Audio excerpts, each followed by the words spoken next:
Good afternoon, members. We're going to begin our Energy, Climate Change, and Environmental Justice Committee.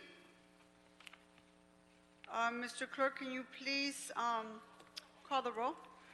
Yes, Madam Chair. Councilmember Martinez. Present. Councilmember Corretz. Present. Cedillo present. Thank you. Councilmember Krikorian.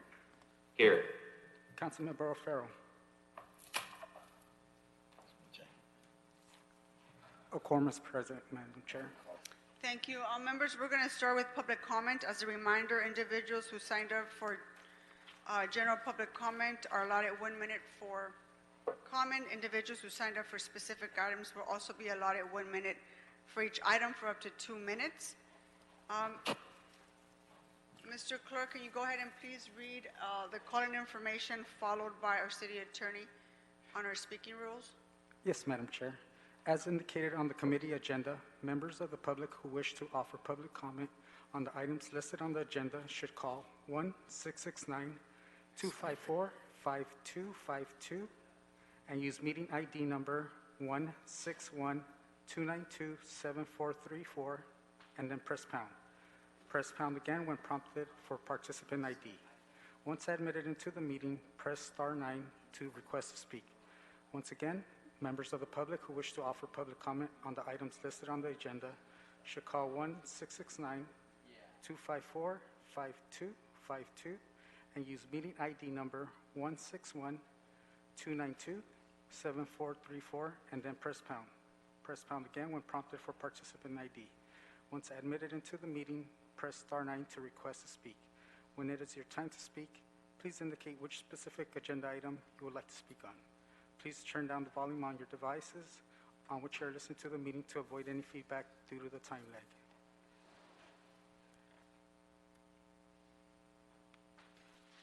Excuse me, Madam Chair, what is that? Did you want me to read? Can you say that one more time? What is that you wanted City Attorney to read? Oh, did you need to inform the callers of our speaking rules? If not, we can just jump into the first caller. Not at this time, no. All right, let's go ahead and take the first caller. Caller ending in 1223. Please press star 6 to unmute yourself. State your name and the item you'd like to speak on. My name is Hugo Garcia, and this is a general public comment, not on specific agenda item. Okay, go ahead. You have 1 minute. Good afternoon, Chairperson and committee members. My name is Hugo Garcia. I'm the campaign coordinator for environmental justice at Esperanza Community Housing in South Central LA. I coordinate the People Not Bozos campaign to permanently shut down Alanco Energy in the University Park community, and am a member of the Stand LA Coalition. It's because of the continued pollution and contamination of working class neighborhoods, principally in communities of color, that we continue with our campaigns. University Park residents have been eagerly waiting to hear the city attorney's report on a policy to phase out neighborhood oil drilling and a 2,500-foot buffer.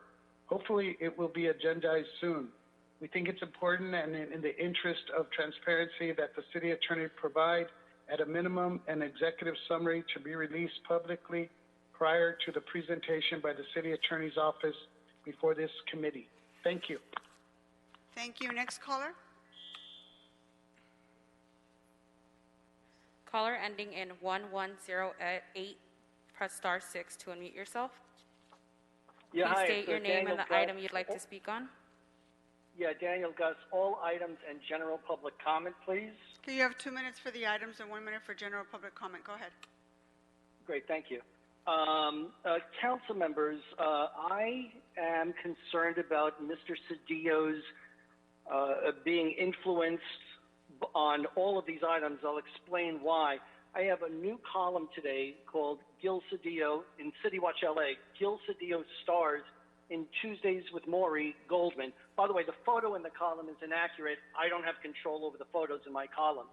Anyway, in this column, I identify Mr. Cedillo having a series of meetings over the past several years with a now convicted felon lobbyist, Maury Goldman, who has been who has pled guilty to bribery and honest services mail fraud, yet Mr. Cedillo doesn't have a shred of documentation about those meetings with this convicted felon in this day and age. So I'm glad that this is Ms. Martinez's committee.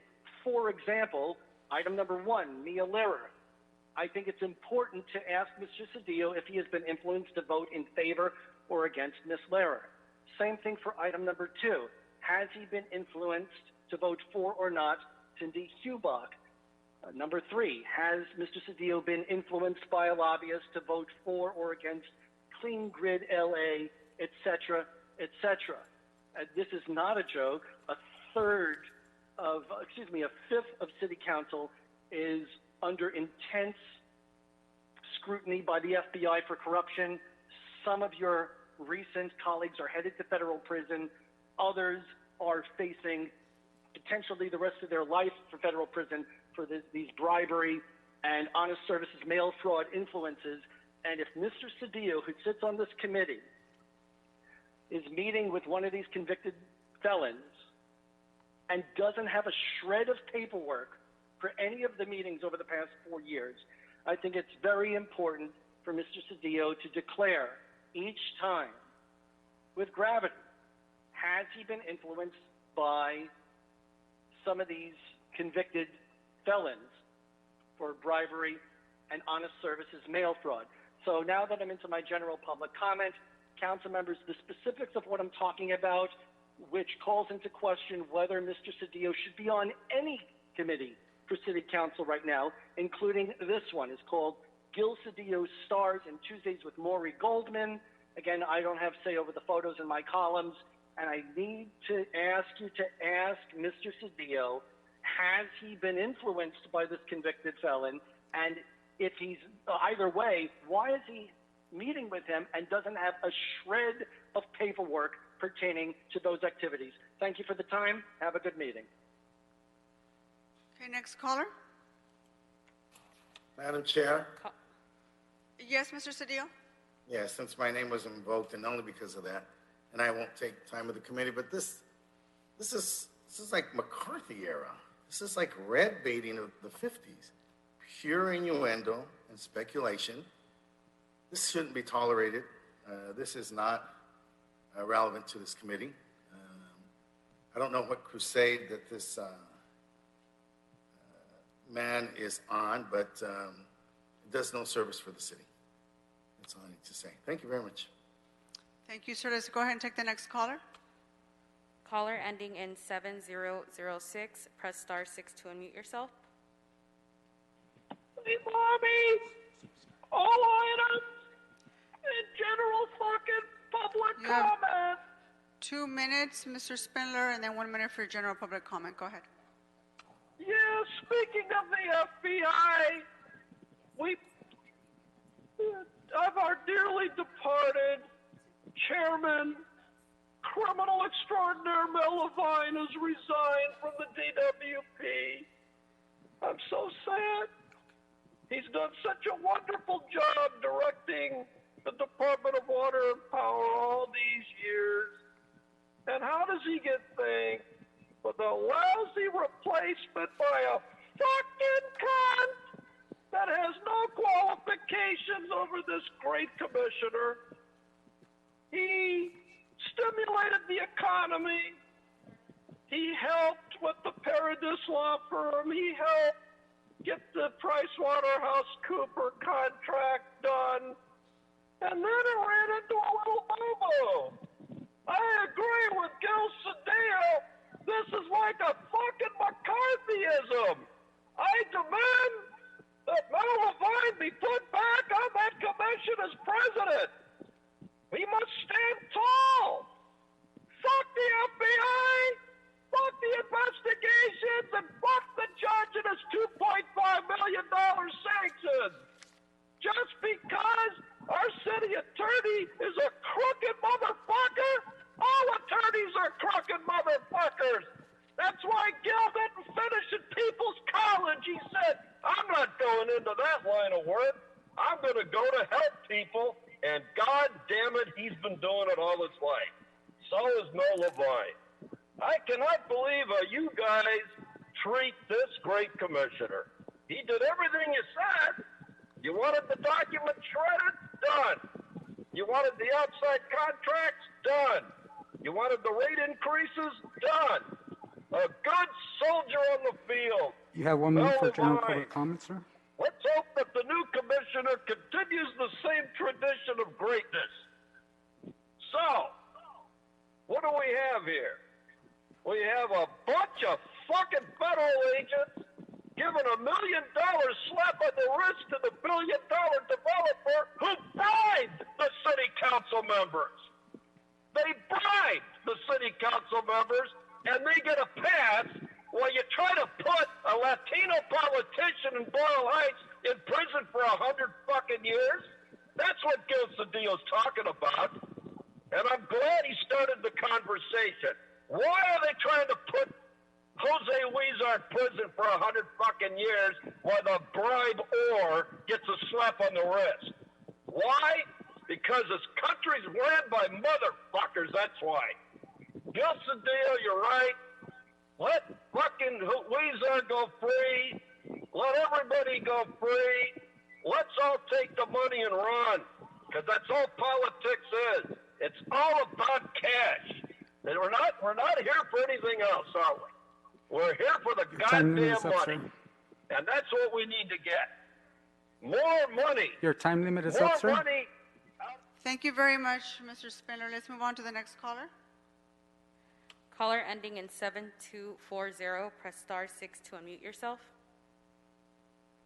Please state your name and the item you'd like to speak on. General public comment, Eric Roman. You have 1 minute. Go ahead. Great. Good afternoon, council members. I'm here today on behalf of the Stand LA Coalition to urge the committee to move forward in addressing the problem of oil extraction in our neighborhoods. As you likely know, the city attorney completed a report on a potential setback ordinance nearly 3 months ago, and the ball is now in your court. Our coalition member, Physicians for Social Responsibility, released maps published in the LA Times just a couple weeks ago, showing that low-income neighborhoods of mostly black and brown residents, where Cal and virus screen scores are highest, in other words, where environmental racism is rampant, are also among the neighborhoods in our city hit hardest by COVID. We're all doing what we can here in LA to address the pandemic, and we urge you not to be complacent about other factors impacting the health of Angelinos, including close to 900 active oil and gas wells in the city. We look forward to this item being agendized at the committee soon. Thanks so much. Okay, let's take the next caller. Caller ending in 1403, press star 6 to unmute yourself. This is Spindler again. He should only be allowed to speak once. Okay, Mr. Spindler. I'm sorry, he can't speak twice.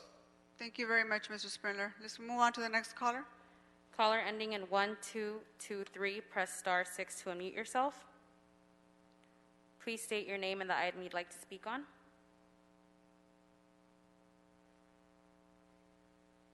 Please state your name and the item you'd like to speak on. I already spoke. All right, thank you. You're welcome. Next caller. Okay, there are no more callers. So let's go ahead and close public comment. Members, let's go ahead and take items 6, 7, 8, and 9 on consent, unless there's any questions on any of these items. Mr. Koretz? Yeah, I'd like a moment to speak on items 7 and 9. Okay, 7 and 9. So let's go ahead and move items number 6 and 8 on consent. Without objection, those items are approved on consent. Okay, Mr. Koretz, do you have questions on 7 and 9? Yeah, thank you, Madam Chair. On 7, given that DWP's Valerie generating station had a methane leak we didn't know about for months, I'm curious what we've done to ensure that we don't have any leaks coming from the Terminal Island project. Is there anyone here from the department?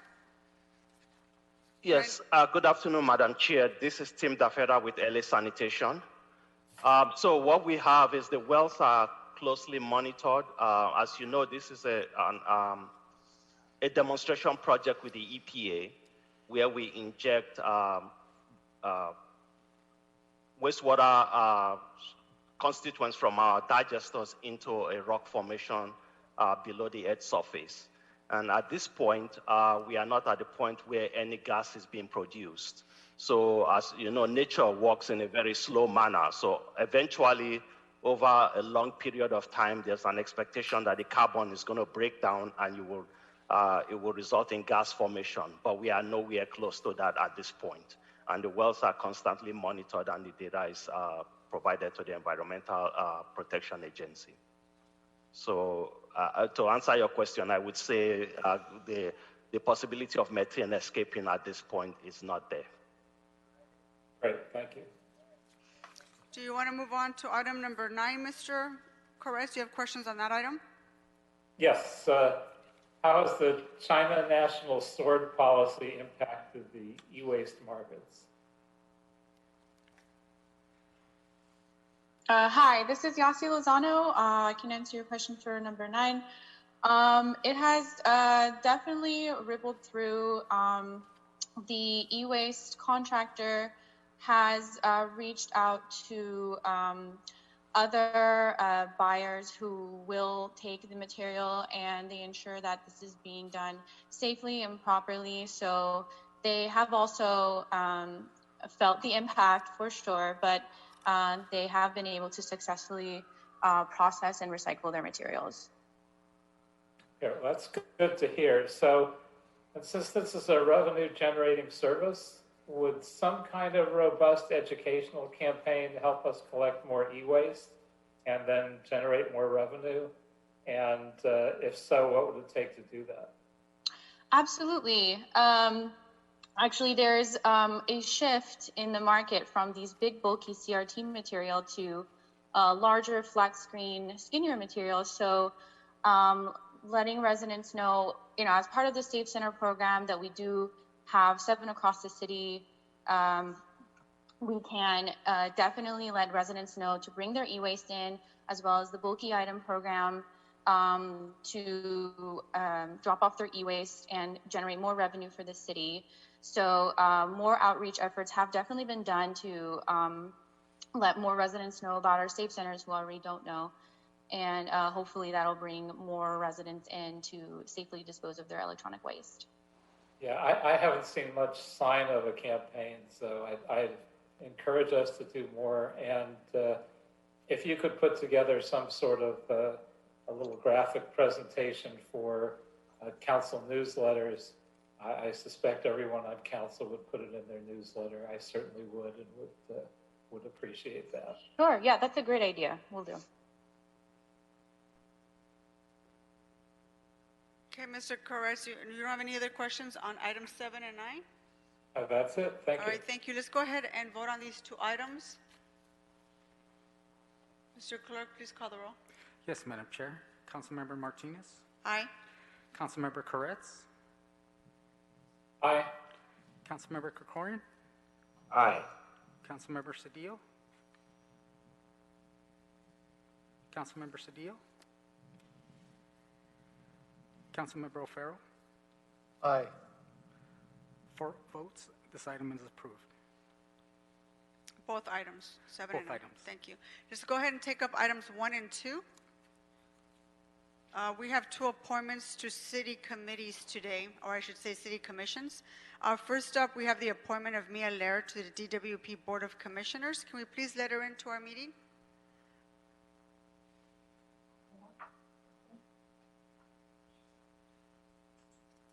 Ms. Lehrer, can you hear us? There you are, Mia. Yes. Hi. Hi, how are you? Good So afternoon. I'd like to give you an opportunity to say a few words, if you'd like.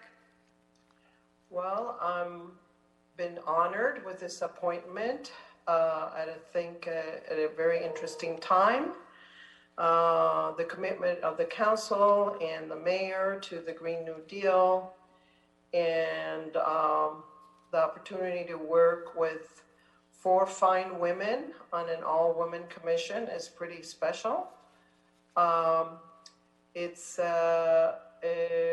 looking forward to working with all of you on some of the important agenda items that you have all put forward, and bringing my urbanism and water sort of experience and design experience to the table. So it's a real honor and a nice surprise. Well, thank you, Mia. It's you and I have worked extensively in the past, so I'm really excited about your appointment. And like you stated, I also want to reiterate that her appointment would make the DWP Commission entirely female. That's that's very exciting. Members, do you have any questions of Ms. Lehrer? Mr. O'Farrell? Thank you, Madam Chair. Just, I want to thank Mia for stepping up and agreeing to serve on this commission. You're a believer in this city, as demonstrated by your volunteerism and your professional work with your urban planning and landscape firm. You have done so many wonderful things for the city as a volunteer, as a practitioner. You're a thought leader on all things environmental as it relates to the river and beyond the LA River. And I also want to thank you for your Salvadoran American Leadership Fund work and your devotion to immigrant communities and indigenous communities here in Los Angeles. You're a very welcome addition to this commission, and the folks who don't know you yet are going to learn about all that you have to contribute to the conversation. And I look forward to working with you on helping us get all the way onto renewable energy. And I know that you'll take a leadership role in those efforts as well. So I want to thank you and just take this opportunity to just really highlight all the great work that you have done and that you will undoubtedly do as a volunteer on this commission. Thank you. Thank you very much. Really have learned a lot from most of you over time. We're working together and just seeing you lead. So I really appreciate, as I said, I'm honored. Es un honor para mí participar en la comisión. Thank you, Mr. O'Farrell. Mr. Cedillo? Hola, ¿cómo está? Bien, gracias. Buenas tardes. So let me just say, to echo the words of my colleague, the thing that excites me the most is that you have an idea and you and I share this a love of design. Mm-hmm. And so I know that all our work, that those details and that those elements of design that will be beneficial to the city, in whatever field that we seem to have you working, you always seem to find that element that just improves and creates quality. It's those elements of design, the small details that add up to the big picture. You always bring that to every project, every endeavor of your life, and the city benefits by that. And so I'm always happy to see you, and I'm very excited by your appointment, as I am always very excited about any project you're working with the city, because then it gives me confidence that the elements of design will be also addressed in whatever endeavor is in front of us. So, bienvenido. Gracias. Mr. Koretz? Thank you, Madam Chair. Well, I wanted to congratulate Ms. Lehrer on her appointment. I've long been a fan of your leadership and partnership on water issues, native plants, biodiversity issues. We greatly appreciate your brand of creativity that you'll bring to this board, and I couldn't be more pleased to see you here today. This is a particularly unique time in the history of humankind, and certainly the history of this important utility, as we face ever increasing extreme weather events of every type, from floods and wildfires and hurricanes around the world. It's just incredibly more damaging every year that goes by.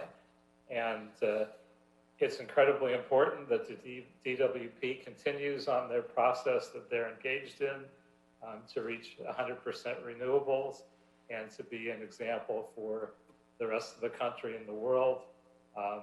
It's also important that we start to disengage and continue to do so from natural gas, which we've seen the terrible impacts of in Aliso Canyon, and to a lesser degree so far from the Valley Generating Station. Hopefully, we'll continue a growing focus on environmental justice. And overall, our utility is in the midst of a historic redesign. And so to bring on somebody with such a world-class designing background and with an ecological mindset and a long list of environmental accomplishments, couldn't be more perfect timing. So I want to welcome you, wish you good luck, and congratulations on taking this position.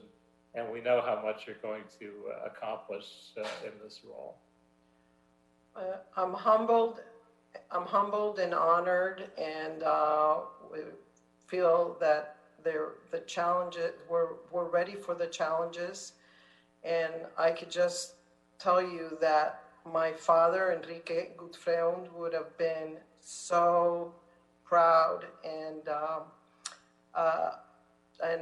so in honor of him as an immigrant to Central America, and then in turn my immigration to California, I really appreciate and take this responsibility very seriously. Okay, thank you, Mia. Stay put. We're going to move on to our next appointee, Cindy Hubach. Are you with us? I am. She's being appointed to the Community Forest Advisory Committee. Did I pronounce your last name correctly, Hubach? Hubach, yes. All right. Would you like to say a few words? Sure. Should I turn my camera on? Is it on? No, it's not on, but we can hear you. Okay, fine. Thank you. To echo what Mia said, it is such an honor and privilege to have this opportunity. I'm a lifelong Angelino, and started in Woodland Hills, Calabasas, and now all the way to Silver Lake, and a lifelong environmentalist. So it is just an honor to be able to have the potential to serve the city in this way. I know most of you know me. I know Mitch. I've been working with him for many years, but I don't know the rest of you so well.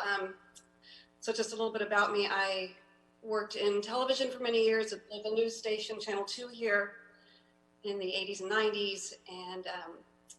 And then 10 years ago, I went back to school and got a master's degree in urban sustainability, and just made a lifetime commitment really to work on environmental issues.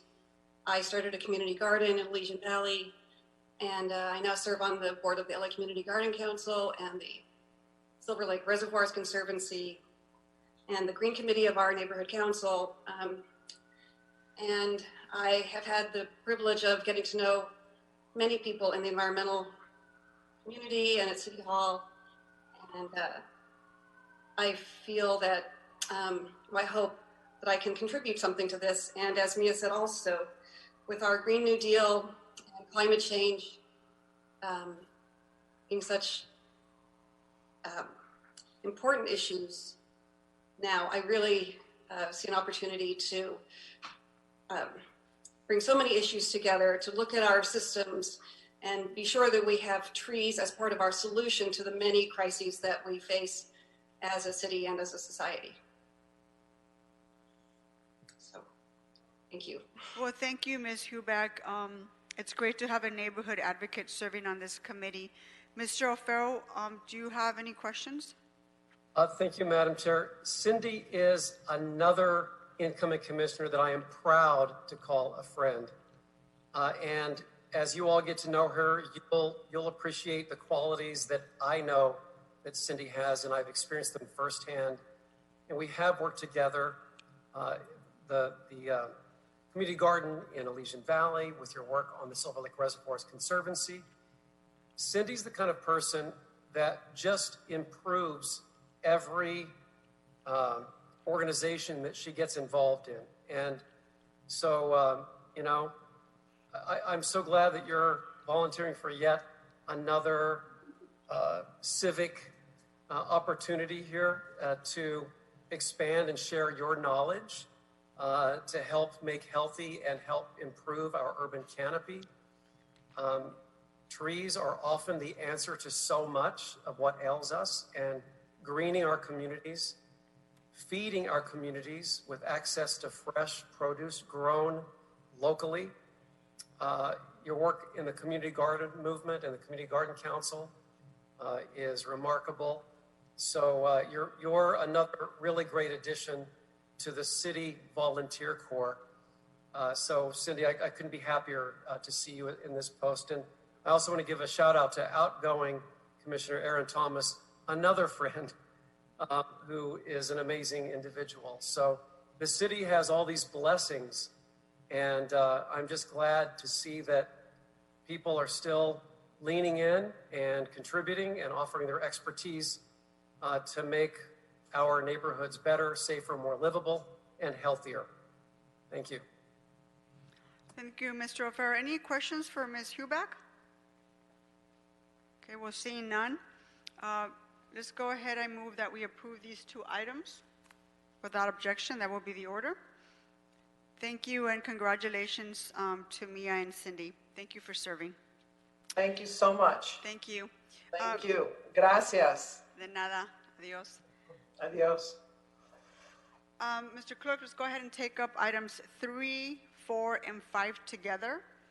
You want to read those into the record? Yes, yes, Madam Chair. Item number 3 is the Board of Water and Power Commissioners, City Administrative Officer, and City Attorney reports, resolution number 021044, and ordinance relative to authorizing the Los Angeles Department of Water and Power to execute the Clean Grid LA Red Cloud Wind Power Sale Agreement number BP 20-001 and Red Cloud Wind Agency Agreement number BP 20-002 between the Department of Water and Power and the Southern California Public Power Authority. Item number 4 is the Board of Water and Power Commissioners and City Administrative Officer reports and resolution number 4979 relative to the Los Angeles Department of Water and Power's initial authorization to issue up to $330 million of water system revenue bonds to finance a portion of the water system capital improvement program for fiscal year 2020-2021. Item number 5 is the Board of Water and Power Commissioners and City Administrative Officer reports and resolution number 4978 relative to the Los Angeles Department of Water and Power's initial authorization to issue up to $661 million of power system revenue bonds to fund a portion of the power system capital improvement program for fiscal year 2020-2021. All right, thank you. So we have representatives from DWP on the line to give us more details about these items. If we can just invite them into our meeting. And just to know, we also have Mr. Pickle on standby in case anyone has any questions of him as well. Are they on the line so we can hear from our first presenter? Yes, I'm James Barner. Thank you, Madam Chair and committee members. I'm talking to the Red Cloud Wind Power Sales Agreement, an agency agreement. I'm the Assistant Director of Clean Grid LA Strategy. And I'm Excuse me, James, for 1 second. This is Wendy Yancey, LADWP. Sure. We're having trouble sharing our screen for the presentation. Okay, is that on your end or ours? I think it's on the council end, Madam Chair. Oh, hold on for just a second. Thank you. If we could allow David Rahimian to share his screen, that would be appreciated.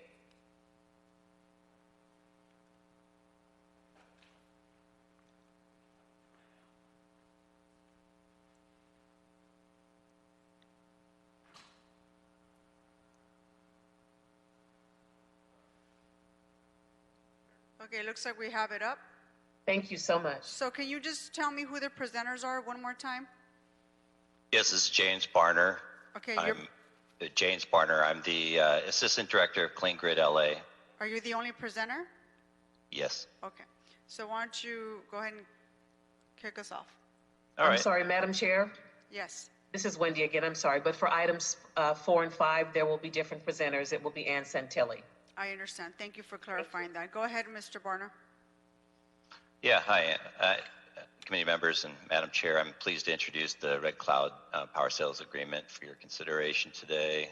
This is an essential renewable project that is designed to help transform LADWP's power generation portfolio in furtherance of our Clean Grid LA plan, which is our roadmap to help us reach 100% renewables, address the replacement of the once-through cooling units, and significantly reduce greenhouse gas emissions, gas consumption, and local emissions while providing reliable, resilient, low-cost, clean energy to our customers. Second slide, please.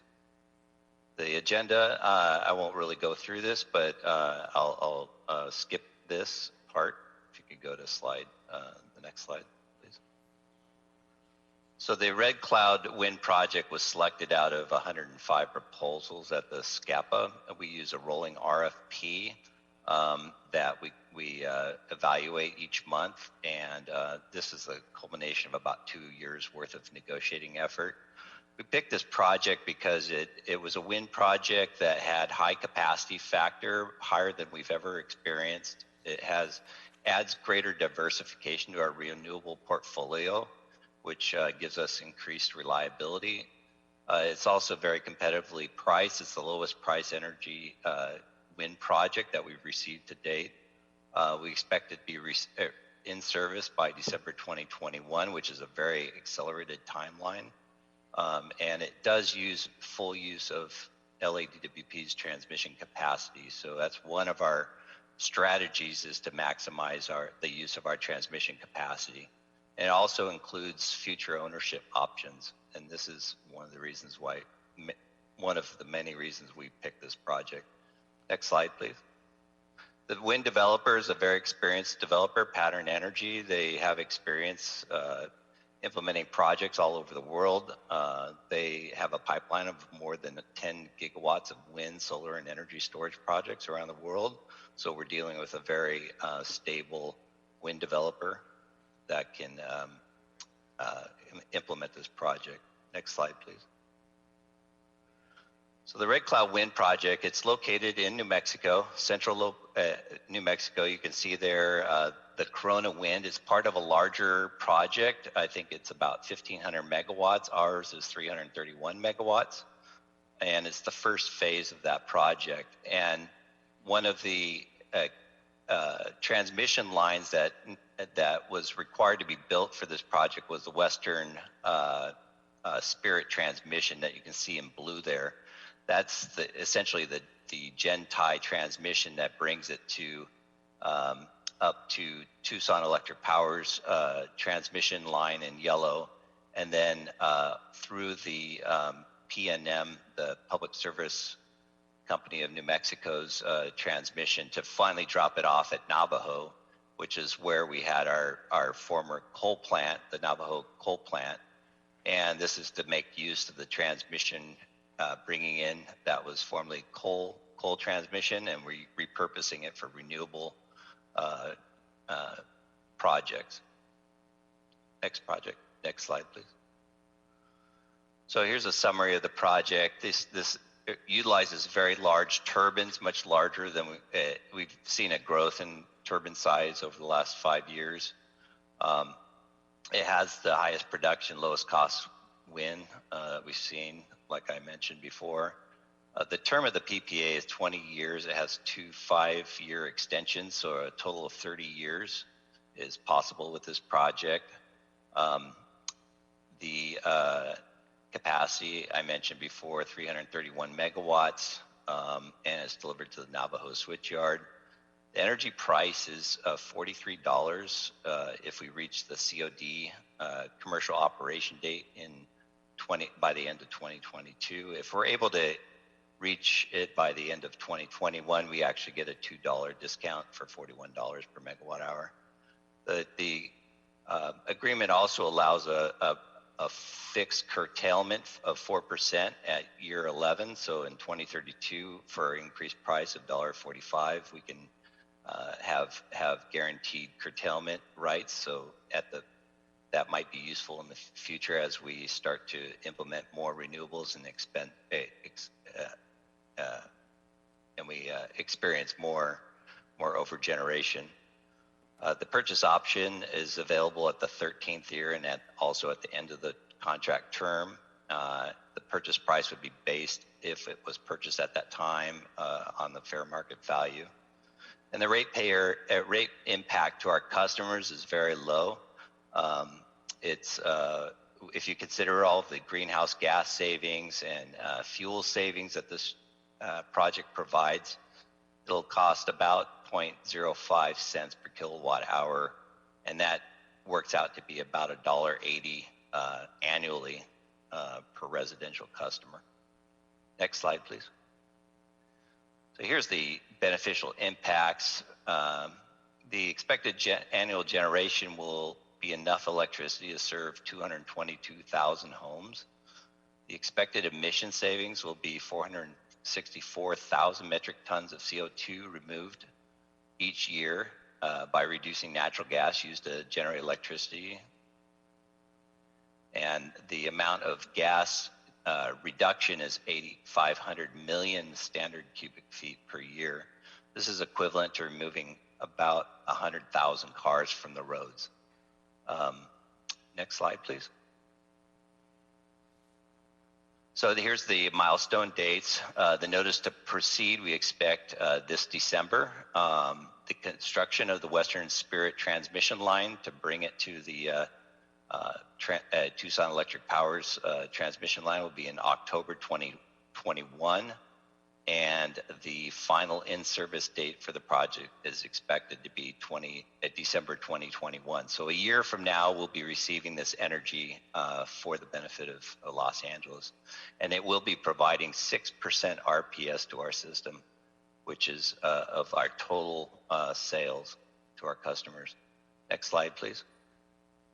And shown here is the near-term build-out of the renewable portfolio out to 2030. If you can see there, there's a lighter orange color. That was the Elan Solar project that this committee approved last year. In yellow is the Red Cloud wind project. And this is to satisfy SB 100's requirements of 60% by 2030, but we intend to go beyond that point. We intend to go to 55% by 2025. So if you can see there, the green star up there, that's the Green New Deal or the LA City Sustainability Plan's goal, and we intend to reach that with a few more projects beyond this point, which we're very comfortable we can meet going forward. If you have any questions, I'd be happy to answer them. Yes, thank you. Before we move on to the presentation on items 4 and 5, members, are there any questions for Mr. Bardner?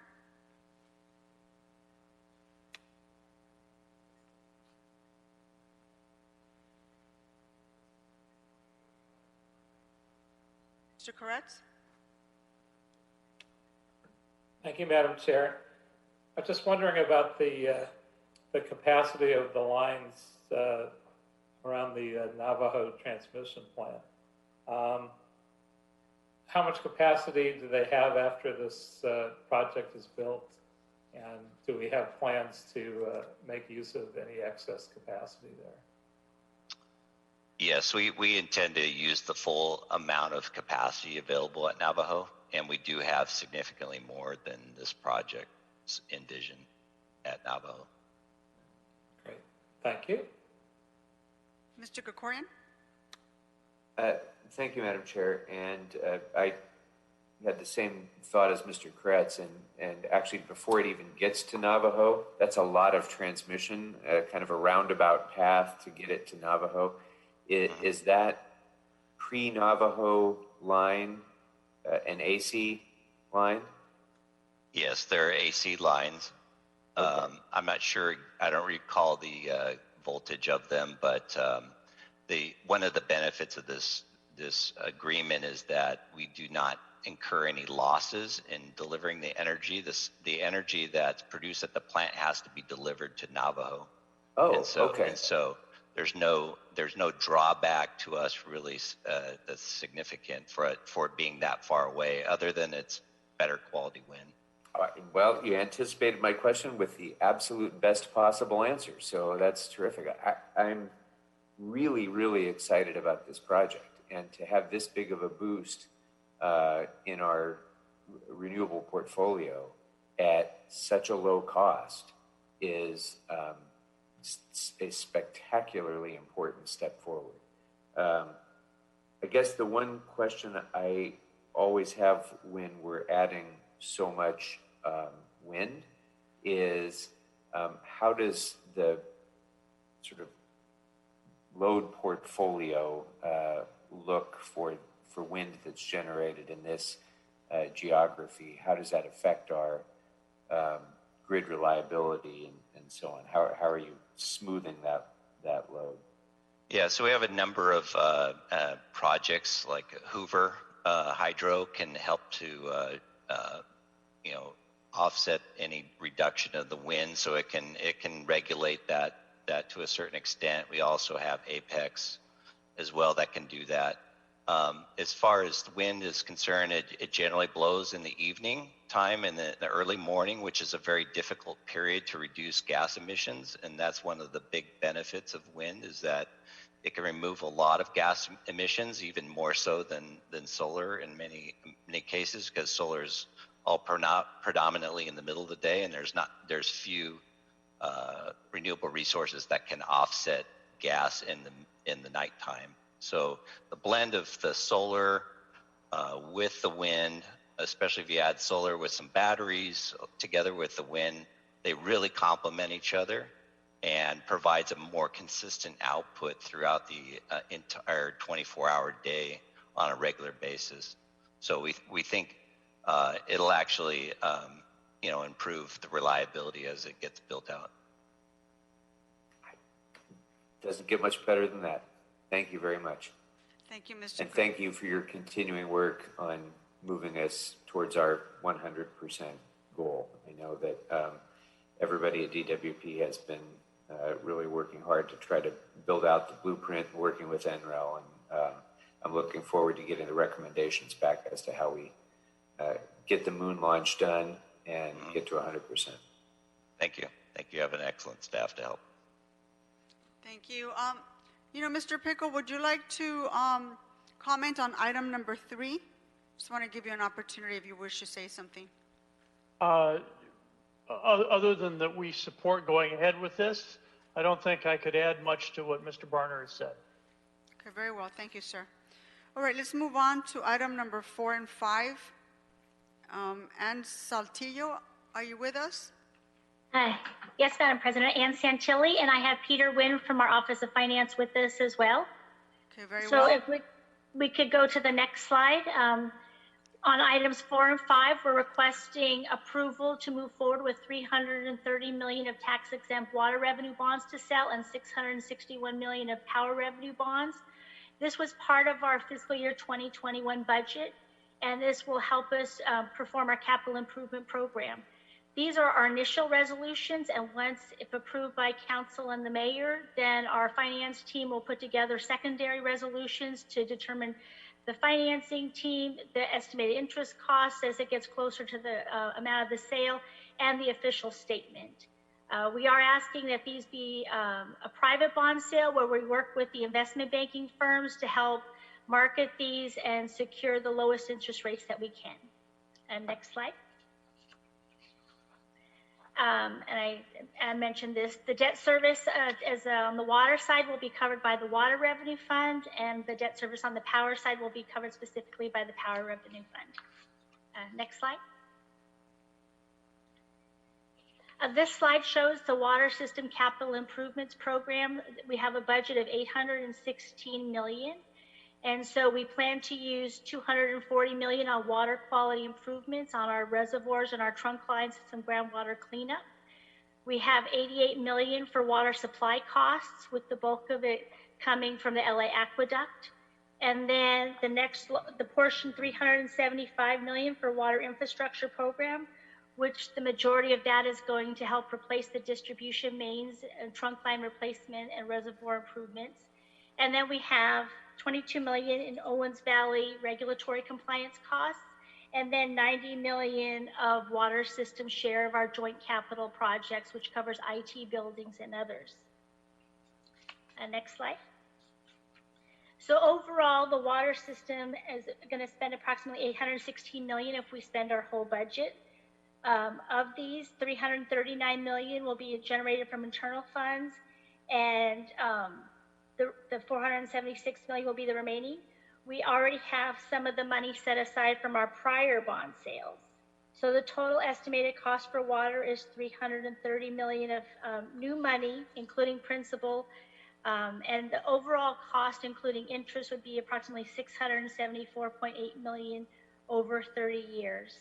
And we estimate the debt issuance cost to be 1.4 million or 0.141% of the amount. And on the next slide, these show our financial planning criteria. So to help ensure we maintain our AA bond rating for water, we target a minimum of 1.7 times debt service coverage, 150 days cash on hand, and a debt to capitalization ratio of 65% or less. And we have been able to maintain these metrics. On the power side, on the next slide, for 661 million of bonds, we plan to do 1.6 billion of power system capital improvements. Demolition and modernization costs on Castaic, we have 26 million on our power supply. We have an additional 176 million for renewables.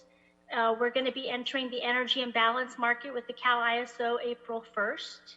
And then we also have additional solar and transmission projects we want to invest in for a total of 203 million for power supply replacement programs.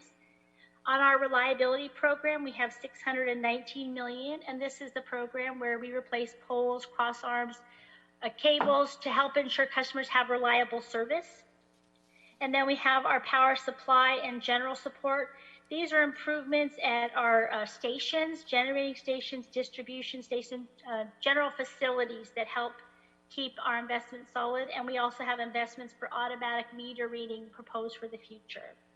And then energy efficiency, to help spread our dollars, we do use some of our bond money for energy efficiency. So for fiscal year 2021, we have 153 million. And then power system share of operating support, similar to water, is 248 million, and that helps finance the joint system capital programs. And that's a total of 1.6 billion. The next slide. So funding is to be provided by 749 million from internally generated funds and 866 million from debt financing.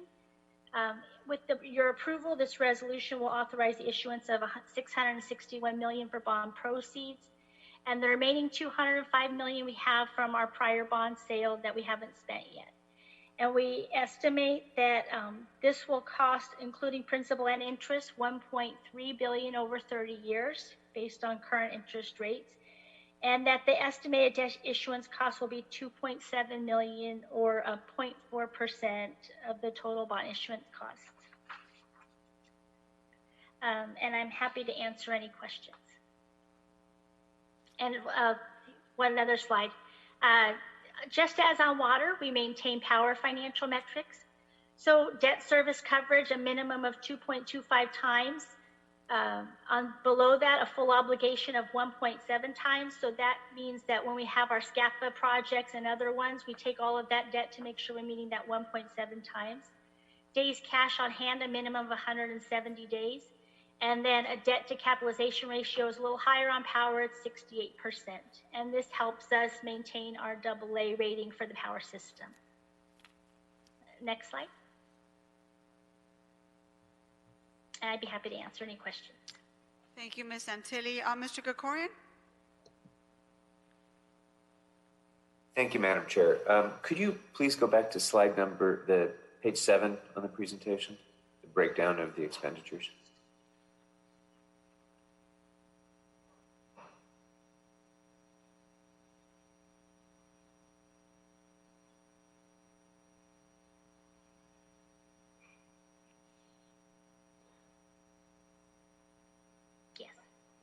Okay, I'm sorry. I was trying to read through this quickly, and I didn't get to it by the time you moved off of it. Is there some portion of this that's set aside for energy storage?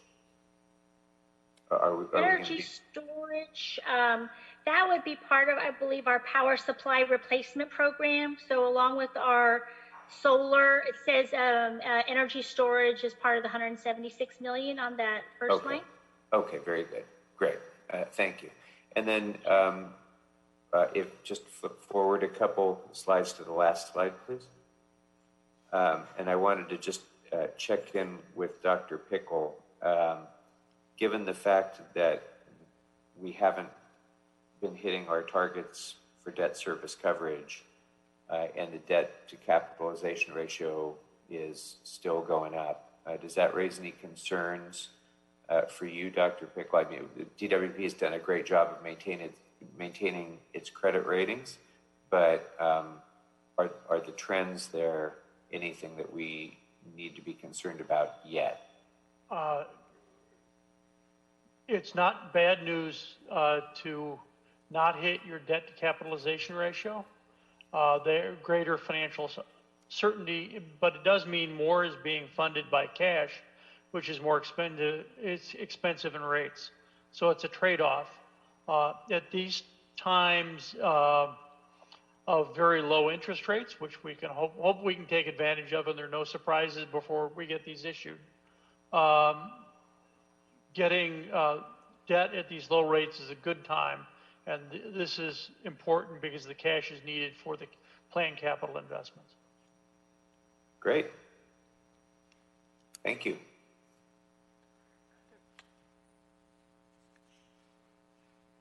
Mr. Koretz?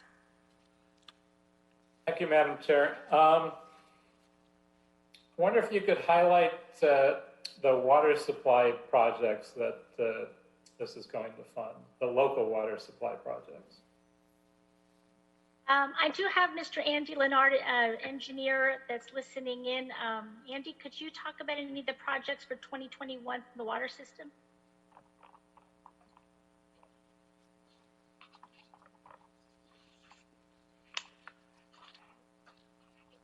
All right, sorry for the delay there. Am I coming through? Yes, sir. Okay, thank you. So local supply, we have a number of local supply. If we could go back to, I believe it was page 5 or 6. Okay, one more, I guess it was 4.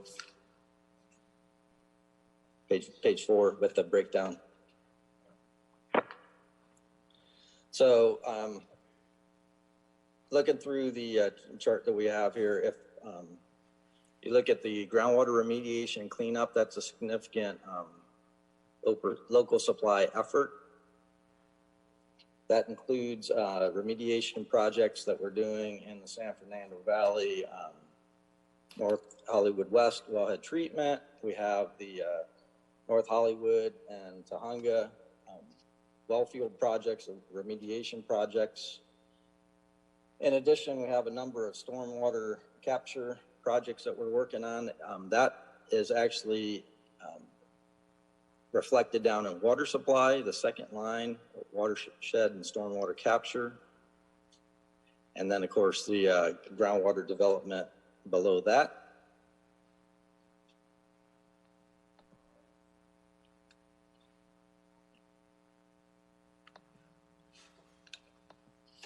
And I'm sorry, Councilman, is there additional information you would like on that? No, I was just looking at what kind of projects are making that up from a local project perspective. Couple other questions. Actually, one other question. How much are you dedicating to power system reliability to mitigate the power outages, which I assume everyone's districts are having, but I'm certainly having some frequency of power outage. So of the 1.6 billion, there's 619 million for power system reliability as part of this plan. What specific kinds of projects does that entail?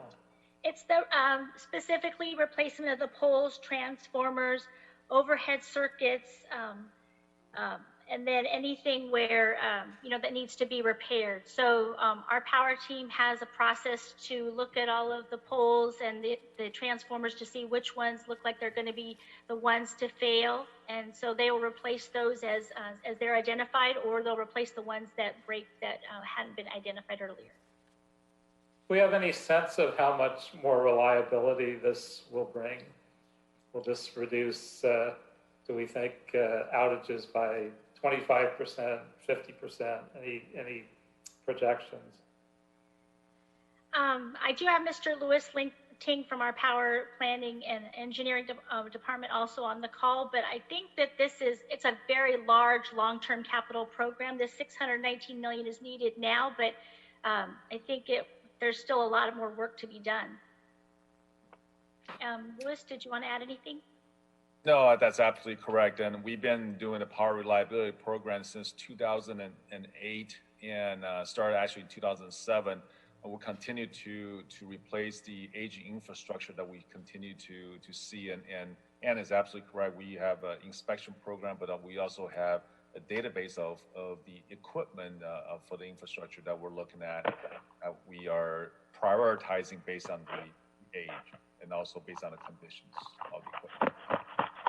So can I assume that you haven't yet made an effort to quantify what your expectations are from this project? So we do have metrics that we track on the standard industry metrics on the duration and also the frequency of the outages based on the customer outages that we keep track. And our safety indices are within the industry standards, and we'll continue to improve on it each year depending on the events. So if we have to have a major heat storm or windstorm or any kind of events that we have, we always compare those metrics against our neighbors, our utilities, to make sure that we're within the industry standards. And we're in the middle of the pack, yes. But you have no ability to answer my question, though. We will come back to you to do a forecast, because there's so much infrastructure out there that still needs to be replaced. This is the major effort. We started back in 2008. This is merely about 12 years into it, and we have this infrastructure for the last 100 years. So we're trying to prioritize them based on the conditions and based on the age of the infrastructure. We're prioritizing and replacing them as we go. Okay, well, if at some point you can come back with some effort to quantify how much progress we expect to make during the period in which these improvements are made, that would be appreciated. Will do.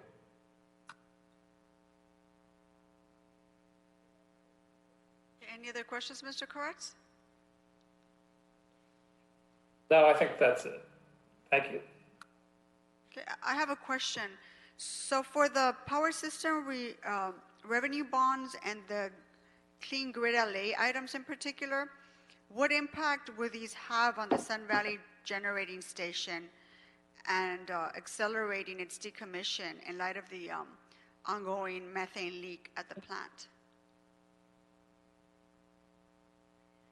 I think these ones are more additions and betterments. It's not replacements. I actually think what James Barner presented earlier are the ones that allow us to pull away from utilizing our in-basin generation to serve customer load. I see. All right, thank you. Members, are there any other questions? Okay, seeing none, I'll go ahead and move that we approve items 3, 4, and 5. Okay. Without objection, that will be the order. Mr. Clerk, there's nothing left on our agenda. Is that correct? The desk is clear, Madam Chair. All right, then I move to adjourn our committee meeting. Thank you very much. Thank you, everyone, for joining us. Bye-bye. Thank you. Thank you.